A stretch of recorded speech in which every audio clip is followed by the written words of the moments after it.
നമ്മൾ പണി കഴിപ്പിച്ച മനോഹരമായ ഗസ്റ്റ് ഹൗസിന്റെ കണക്കുകളുടെ ആദ്യം നമുക്കൊന്ന് കണ്ണോടിക്കാം. ആദ്യം സിമന്റ് കുംഭകോണം. ഗിന്നസ് വേൾഡ് റെക്കോർഡിൽ ഇടം പിടിക്കാൻ സാധ്യതയുള്ള ഒരു എസ്റ്റിമേഷനാണ് നമ്മുടെ സർക്കാർ പുറത്തുവിട്ടിട്ടുള്ളത്. കേരളത്തിലെ 99% സാക്ഷരതയുള്ള ഒരു ജനത മുഴുവൻ മണ്ടന്മാരാണ് എന്ന് വിശ്വസിക്കുന്നതാണ് ഒരു ടിപ്പിക്കൽ അന്തം. ചാനലുകളുടെ കയ്യിൽ നിന്ന് പോയെന്ന് വിചാരിക്കും. ഇനി ഇതൊരു എസ്റ്റിമേഷൻ ആണെന്ന് തന്നെ വിചാരിക്കും. ഇത് എന്ത് എസ്റ്റിമേഷനാണ് ഇത്? ഇങ്ങനെ ഒരു എസ്റ്റിമേഷൻ ഇടലുണ്ടോ? നമ്മൾ സപ്ലൈകോയിൽ നിന്ന് മേടിക്കുന്ന 1 കിലോ ഉഴുന്ന് അത് ടെൻഡർ കൊടുത്താണ് മേടിക്കുന്നത്. ആ സാധനം 100 രൂപയ്ക്കും 150 രൂപയ്ക്കും 80 രൂപയ്ക്കും 60 രൂപയ്ക്കും 200 രൂപയ്ക്കും ഒക്കെ പല കമ്പനികൾ ടെൻഡർ വെക്കും. അതിൽ ഏറ്റവും കുറഞ്ഞ ടെൻഡറിനുള്ളത് ഗവൺമെന്റ് സ്വീകരിക്കുള്ളൂ. നമുക്ക് എല്ലാവർക്കും അറിയാം. ഒരു ശവം ദഹിപ്പിക്കാൻ 75,000 രൂപ.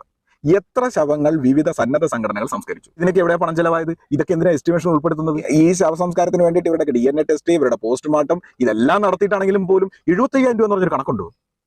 എസ്റ്റിമേഷൻ എന്ന് പറയുമ്പോൾ നിങ്ങൾ ഊഹിക്കേണ്ട, ഇത് ഞങ്ങളെന്താ മണ്ടന്മാരെന്ന് വെച്ചാൽ നിങ്ങൾ അന്തങ്ങളിൽ കുറെ മണ്ടന്മാരുണ്ടെന്ന് കരുതി കേരളത്തിലെ മൊത്തം ജനങ്ങളും 99% വിദ്യാഭ്യാസം മേടിച്ച മണ്ടന്മാരാണ് നിങ്ങൾ കരുതരുത്.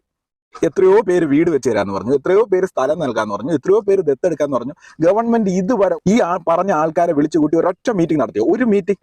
നിങ്ങളൊക്കെ ആർക്കൊക്കെ വീട് വെച്ച് കൊടുക്കും? ഇത്രയും പേർക്കാണ് ഇനി വീട് വേണ്ടത്. ആ വീട് വെക്കാനുള്ള സ്ഥലം എവിടെയാണ് നിങ്ങൾ കണ്ടത്? അത് ഗവൺമെന്റ് വാങ്ങി തരണോ? ഇനി ബാക്കിയുള്ളവർ നമ്മൾ എങ്ങനെ പുനരധിവസിപ്പിക്കും? കുട്ടികളുടെ വിദ്യാഭ്യാസം എന്ത് ചെയ്യും? തകർന്ന സ്കൂളിന് പകരം പുതിയ സ്കൂൾ നിർമ്മിച്ച് നൽകാൻ ആരെങ്കിലും തയ്യാറാണോ? എത്രയോ പേര് മുഴുവൻ വീടും വെച്ച് തരാന്ന് പറഞ്ഞു വന്ന ആൾക്കാരുണ്ട്. നഷ്ടപ്പെട്ടത് 500 വീടാണെങ്കിൽ 1000-ത്തിനടുത്ത് വീടുകൾ മൊത്തത്തിൽ ആൾക്കാർ വെച്ച് തരാന്ന് പറഞ്ഞവരുണ്ട്.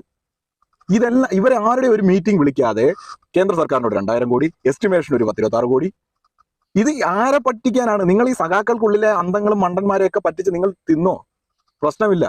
ലോകത്ത് കമ്മ്യൂണിസം എന്നത് ജനങ്ങളുടെ ചോരയും നീരും വിയർപ്പും കുടിച്ച് അതിന്റെ നടുക്കഷ്ണം തിന്ന് ജീവിക്കാൻ വേണ്ടി കുറച്ച് ആൾക്കാർ ഉണ്ടാക്കിയതാണ്. ഇതിന്റെ ഫലം ലോകത്തിൽ പല ജനതയും അനുഭവിച്ചു. അവരെല്ലാവരും ചവിട്ടിക്കൂട്ടി ചവറ്റുകൂട്ടലേക്ക് വലിച്ചെറിഞ്ഞൊരു സാധനമാണിത്. ഇതിങ്ങനെ ജനങ്ങളെ തിന്ന് ജീവിക്കുക എന്നത് മാത്രമാണ് ഇവരുടെ ലക്ഷ്യം. ഇത് തന്നെയാണ് കേരളത്തിൽ നടക്കുന്നത്. പക്ഷേ ഇന്ത്യ എന്ന് പറയുന്ന മഹത്തായ ജനാധിപത്യ രാജ്യത്തിന്റെ, ഇന്ത്യയുടെ മഹത്തായ ഭരണഘടനയുടെ കീഴിൽ ജനാധിപത്യത്തെ അനുസരിക്കാതെ വേറെ വഴിയില്ലാത്തതുകൊണ്ടാണ് ഇവരിത് ചെയ്യുന്നത്. കമ്മ്യൂണിസവും ജനാധിപത്യവും തമ്മിൽ ബന്ധമൊന്നുമില്ല. അത് എല്ലാവർക്കും അറിയാം. അത്യാവശ്യം ബുക്ക് വായിക്കാൻ ലോകവരുള്ള എല്ലാവരും അറിയാം. കമ്മ്യൂണിസം വേറെ, ജനാധിപത്യം വേറെ. പക്ഷെ ഇന്ത്യയിൽ നിലനിൽക്കാൻ ജനാധിപത്യത്തിൽ വിശ്വസിച്ചേ പറ്റൂ. എന്തൊക്കെ ആയാലും നല്ല എസ്റ്റിമേഷനാണ് കേരളത്തിലെ ജനങ്ങൾക്ക് നൽകിയിരിക്കുന്നത്. കേരളത്തിലെ പ്രബുദ്ധരായ ജനങ്ങൾ എസ്റ്റിമേഷൻ സ്വീകരിക്കണം എന്നാണ് എന്റെ വിനയമായ അഭ്യർത്ഥന. ഇനിയും നമ്മൾ മുഖ്യമന്ത്രിയുടെ ദുരിതാശ്വാസ നിധിയിലേക്ക് ധാരാളം പണം കൊടുക്കണം.